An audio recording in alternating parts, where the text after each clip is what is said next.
السلام عليكم ورحمة الله وبركاته، والصلاة والسلام على خاتم النبيين، والصلاة والسلام على آل بيته النجباء الطيبين والطاهرين.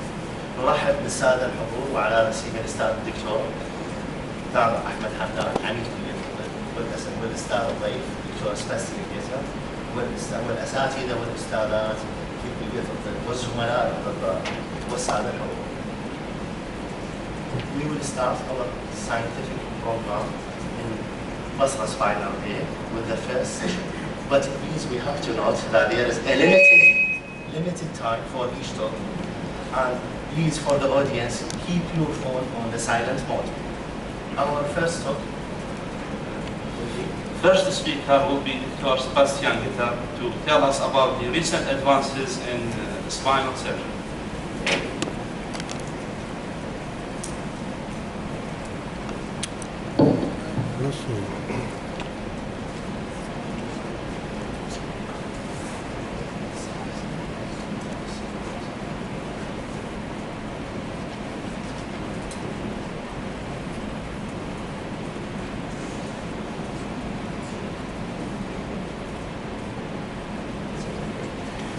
Good morning, ladies and gentlemen. Assalamu alaikum. Allahu Akbar. We're going to talk a little bit about recent advances. I have different talks and I try to go in very fast, but don't hesitate. I think there's something to see. The first talk is a very schematic talk. There are not so many clinical cases. We pointed on a few new implants because the most of you are very familiar with all these procedures and you know everything about everything. And that's why only some products where I believe in maybe they're an option for the future, some of them still in use, something are coming out in studies now. The first of it is the so-called TOP system. This is a new system of posterior motion preservation. It's an alternative to the lumbar spine fusion. This is a non-fusion solution for total posterior pathology, not for anterior pathology. There is an intended use as an alternative to fusion, and the patients may also have up to grade 1 spondylolisthesis and facet arthrosis. I have seen in the last day a number of patients here, and as Professor Palmer told us, a lot of them are suffering from spondylolisthesis, low grade, 0 from up to 2. And maybe this is one of the products for the future. When we talk about the indication for surgery, we're looking for the surgical solutions. And in case of stenosis, 96% of all surgeons decide to have a fusion. The facet arthrosis, they decide to do a fusion 66%, and listhesis 77%. Not 100% of the surgeons decided to do a fusion in the case of a listhesis. This is an interesting point, I think. The patients should have spinal stenosis classified as moderate to severe. The stenosis etiology can be central or foraminal. There's a typical picture for that. We have to look for if the degenerative spondylolisthesis is mobile after decompression. In the current literature sources, there is fusion in the cases as your choice. The symptomatic facet arthropathy is primary indication for the TOPS device, and the arthritic facet should be classified as moderate to severe. The disc and the posterior elements work in tandem, and the disc supports high load but does not have positive stops to the control of motion. The top system is a pedicle screw-based design. You see this? This is not a mini implant. This pedicle screw was a little puffer on the dorsal side. This is comfortable to implant. This is the classical pedicle screw procedure in one level, and it minimizes stress on screw bone implants. It's familiar, the surgical techniques, traditional lumbar approach, you can do that decompression, laminectomy, fasectomy, whatever you want, and place the implant in. And you have to replace the spondyloid soft tissues and posterior spine that were removed, like lamina, facet, joints, ligaments, and so on. That's one of the cases with 60% low back pain. and 40% bilateral lower extremity sciatica in the lower limbs. This is a very common symptomatic, especially in the last days. We talk a lot about these things, especially in case of prosthesis. And if you look for the 12 months post-op imaging, you find in extension and flexion a significant movement, but not a fusion. You can restore the motion at the operative segments. You have no change in disc height after 1 year if you don't change in the adjacent levels, and no signs of screw loosening. There's no, sorry about it.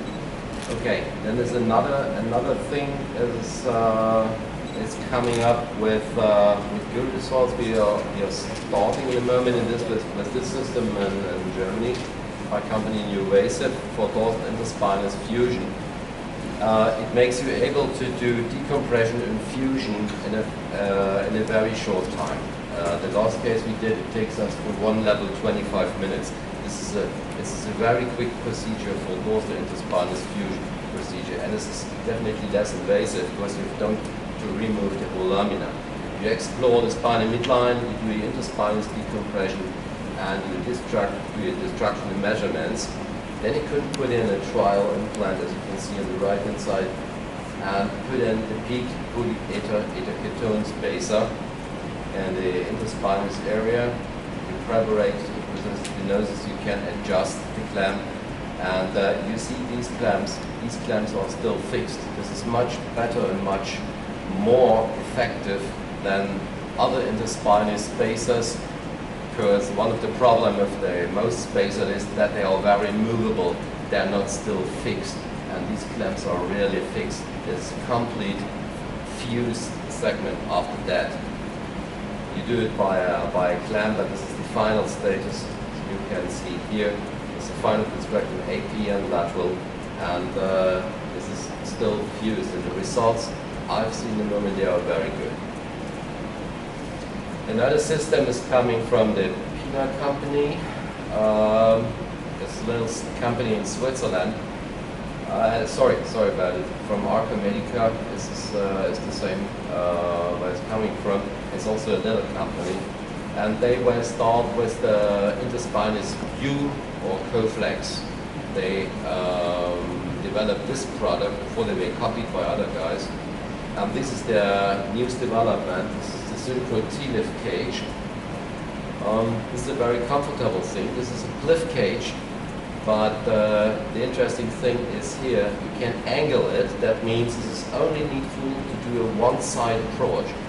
It is not needful to do a bilateral facetectomy. You can do it only from one side and put the angle cage in. This you can see it here from the top and from the side. This is the procedure, the classical one. You can combine it with the pedicle screws. A few guys in Europe do it without pedicle screws as a standalone. The standalone technique is not very well accepted, but this is the decision of every surgeon. But this is possible to do. The big advantage is you can do it from one side. It's a final product like this in combination with dorsal pedicle instrumentation. Another system is from the company Vertiflex. Now the name is VR for Spine. It's the so-called Dynabelt system. It's a dynamic stabilization system. We use it also in our hospital. The advantage of that is this is a percutaneous dynamic stabilization. It is not needful to put a long cut. This is only for percutaneous use, only 4 little incisions for the screws, and under the skin you can bring in the Dynabelt roots. Has a great 5 angular movement at mid-sagittal and in frontal. It's a very comfortable thing, and you can see the movement axis of Dynabelt. You have motion preservation in all physiological axes. You can combine it. One of the advantages of that is you can combine it with a system for rigid fusion from the same company. So that you can do a rigid in the lower level and in the level above a dynamic. This is an interesting combination. Then you can do all it percutaneously. This is a case what will you advise to a patient like this? As you see, the disc protrusion at 5+1, listase is at 4.5, and the other changes in the level above. And you see the facet hypertrophia, loosening of facet stability. And we have dorsal fixins, rigid, semi-rigid, we have flexible, we have interspinals in particular instrumental system, we have everything available in the world, and now we are asking for adjustable invertible bases. These bases are available from Pina, a little Swiss company. At the moment, it's the only company offers adjustable spaces for the lumbar spine in PEEK and titanium. This is interesting thing. Expandable PEEK cages. This is a real good advance. And you see some of these products, all they are color coded in different size, different lengths, different ways. You can combine them with rigid fusion from dorsally, as it's always been done in your home. Another fine thing for standalone procedures, if you don't like to screw the pedicle, or if you don't have enough time to screw it, or it's not needful to screw the pedicle because there is no large instability, you can use a standalone cage. And one of the good ideas of the company was to produce PEEK cage, standalone cages with these little pins on the back side. And we have used it sometimes. You can hammer it in and it's completely stable. I've never seen a dislocation of a cage like this. This is a very, very, very good system for a fast, minimal dorsal fusion. You open it, you put it in, and you have a fusion. This is a very good thing, especially for patients in the elderly where you think, okay, it's not a good idea to take him for 2 or 3 hours at the OR table. And one of the advantages of this company products is from Pina is the combination of titanium, and from PEEK they have the same size and the same design, so that you can decide in the OR what I want to have. Is titanium too hard for the osteoporosis, or it's better to take a softer one as the PEEK is. Thank you for your attention.